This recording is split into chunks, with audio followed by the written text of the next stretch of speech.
Because when you see regret in a man's eyes, it's fucking painful because you can't do shit about it. When you're 90 and you're not mobile and you're tired and it's over, you can't do it. You can't do it. You can't build that company you wanted. You can't spend that time with your kid. It's regret. Yeah.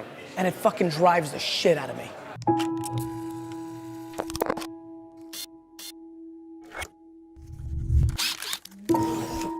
No, look, I think failure has to be quantified. If you fail that you never can get up from it again, that's not a good failure. I think failure and adversity are the two things I think about. For me, as an entrepreneur and very entrepreneurial and always in my own stuff, all the failures along the way, even going back to like the baseball card show when I was 13 that I paid $400 for a table and nobody showed up to that baseball card show. That was a learning lesson.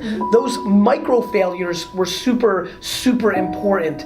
I think, it depends on your stomach, right? Like if you really fail, like go out of business, I think people take one of two ways, right? They're like just finished and they're never able to get off the mat and they go in a different direction. So to me, I think quantifying the failure is important to me. They gotta change, you gotta evolve. Like Madonna did it right. She reinvented herself 14 times. That's why she had a long career. You've gotta reinvent yourself. Let's talk about sports. When you're the best athlete and you're like the guy and you're like one of the top 15 players, Draymond Green, he's my buddy. Draymond really worked on his game every offseason. Ricky Rubio, the flashy point guard from Minnesota, if he developed his outside shot, he would have been a much bigger player. He had all the passing skills, the quickness, he's got everything. If instead of going to Ibiza and fucking chicks in the off season, he worked on his 18-foot jumper, he'd be in the game. If you have ambition, your actions have to match that. And too many people are just like not putting in the work.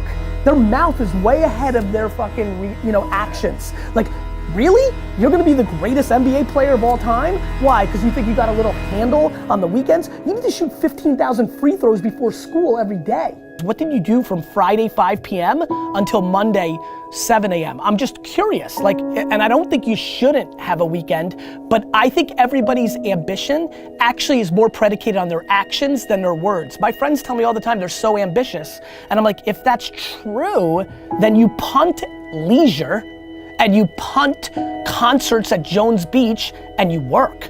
I realize what's going on here. One life. I realize that I'm living like this is our only at bat, and most of you aren't. People fucking walking around here like they're coming back.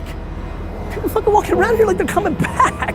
You're not coming back. Well, listen, I don't want to impose my beliefs on others. Maybe you believe you come back. I believe you come back as a tree, or a flower pot, or D-Rock sneakers. And that blows compared to being a human. And so I'm acting that way. I'm acting that way.